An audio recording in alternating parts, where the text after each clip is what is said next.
Assalamualaikum warahmatullahi wabarakatuh.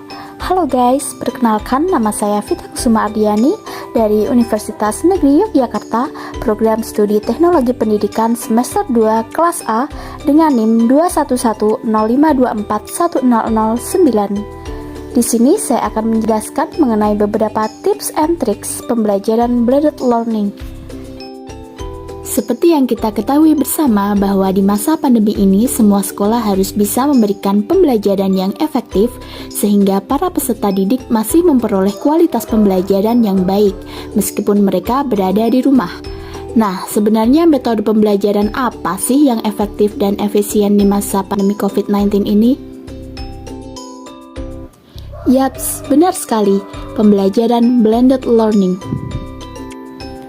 Apa sih itu blended learning? Blended learning merupakan pembelajaran kombinasi antara belajar tatap muka dan belajar online.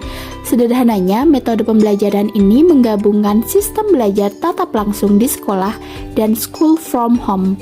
Nah, di sini ruang kelas memberikan kesempatan pada murid dan guru untuk bisa melakukan proses belajar mengajar tatap muka secara langsung.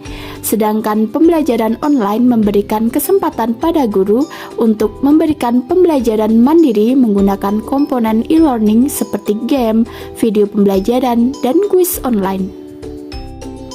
Nah, setelah mengetahui mengenai apa itu pembelajaran blended learning, selanjutnya saya akan memberikan beberapa tips and trik mengenai bagaimana sih seorang pendidik dapat menentukan tujuan pembelajaran, bab atau kegiatan pembelajaran yang tepat dan cocok dalam konteks pembelajaran blended learning di SMP. Sama seperti halnya jenis metode pembelajaran lainnya, guru harus bisa menentukan dengan jelas tentang tujuan yang ingin dicapai.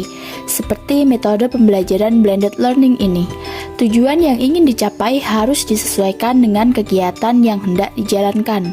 Misalnya, ingin proses pembelajaran berjalan dengan lebih efektif atau ingin memudahkan murid agar bisa belajar dengan cara yang lebih menyenangkan. Di sini saya menganjurkan untuk menggunakan 4 unsur pokok dalam menyusun tujuan pembelajaran, yaitu merupakan unsur yang sudah familiar bagi kita semua, yakni ABCD. ABCD adalah kepanjangan dari audience, behavior, condition, dan degree. Yang pertama yaitu audience. Audiens di sini merupakan subjek sekaligus objek dalam kegiatan pembelajaran. Dalam konteks kegiatan belajar mengajar, audiens yang dimaksud yaitu siswa. Dalam perumusan tujuan pembelajaran, audiens sangat penting diperhatikan di mana siswa menjadi pusat, subjek sekaligus objek dalam kegiatan pembelajaran. Karena tujuan pembelajaran sendiri dicapai oleh siswa itu sendiri, sehingga siswa sebagai audiens yang harus diperhatikan. Yang kedua yaitu behavior. Behavior artinya tingkah laku atau aktivitas dalam suatu proses. Dalam konteks kegiatan belajar mengajar, behaviors menuju pada tingkah laku atau aktivitas siswa dalam pembelajaran. Pasalnya, dalam proses pembelajaran pasti terdapat tingkah laku atau aktivitas siswa yang dilakukan oleh siswa itu sendiri. Hal tersebut tentunya berhubungan dengan tujuan pembelajaran yang hendak dicapai. Yang ketiga yaitu condition. Condition memiliki arti keadaan. Dalam kegiatan belajar mengajar, condition merupakan keadaan siswa di kelas baik sebelum dan sesudah melakukan kegiatan pembelajaran. Condition adalah salah satu hal yang penting diperhatikan dengan harapan tujuan pembelajaran tercapai. Dan yang terakhir yaitu degree. Degree memiliki arti suatu perbandingan. Dalam konteks kegiatan belajar mengajar, degree berarti membandingkan kondisi siswa antara sebelum kegiatan dan setelah kegiatan pembelajaran. Tingkatan degree berbeda-beda sesuai dengan materi pelajaran yang dibawakan oleh guru.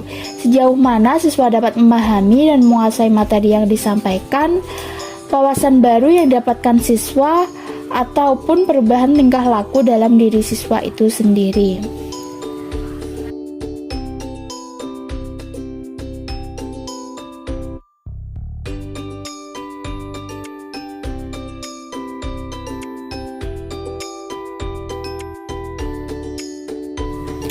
Baik, Untuk selanjutnya mengenai kegiatan pembelajaran apa sih yang cocok dalam konteks pembelajaran blended learning. Untuk kegiatan pembelajaran yang cocok dalam konteks pembelajaran blended learning, yakni pembelajaran yang interaktif dan bisa dengan mudah diterapkan saat proses tatap belajar secara langsung maupun secara online. Misalnya saja jika saat melakukan proses pembelajaran tatap muka di sekolah, guru selalu memberikan kesempatan kepada siswa untuk berdiskusi dan menyampaikan pendapat. Maka ketika proses pembelajaran dilakukan secara online, lakukan hal ini juga secara online. Atau saat proses pembelajaran berlangsung secara online, guru bisa membuat game interaktif singkat yang bisa dimainkan secara online dan dikerjakan sendiri-sendiri. Sedangkan saat tatap muka secara langsung, guru bisa memberikan permainan tentang materi pelajaran yang bisa dikerjakan siswa secara berkelompok. Baik, cukup sekian tips and tricks mengenai pembelajaran blended learning dari saya. Apabila ada kesalahan, mohon dimaafkan dan semoga dapat menambah wawasan kita semua. Terima kasih. Wassalamualaikum warahmatullahi wabarakatuh.